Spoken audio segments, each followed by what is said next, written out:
నమస్తే, నేను అడ్వకేట్ అఖిల్, హైదరాబాద్ నుండి.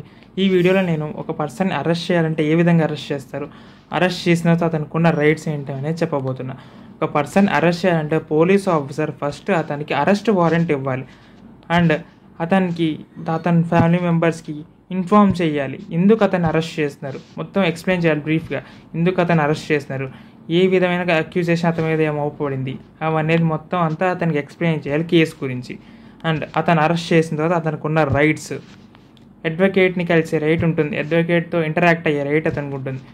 And right to take bail, అతనికి బెయిల్ తీసుకునే రైట్ ఉంటుంది త్రూ అడ్వకేట్. అండ్ అతన్ని కొట్టే రైట్ లేదు పోలీస్ ఆఫీసర్కి, అతన్ని కొట్టే రైట్ లేదు. ఎప్పుడైతే అతన్ని అరెస్ట్ చేసిన తర్వాత ఒక పోలీస్ ఆఫీసర్కి అతన్ని కొట్టే రైట్ లేదు.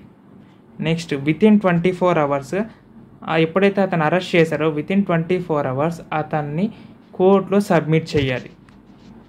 వీటి ద్వారా ఎవరైనా ఒకవేళ లీగల్గా సఫర్ అవుతున్నా, లీగల్ సజెషన్ కోసం చూస్తున్నా, ఈ కింద ఉన్న నెంబర్కి వాట్సాప్ చేయండి.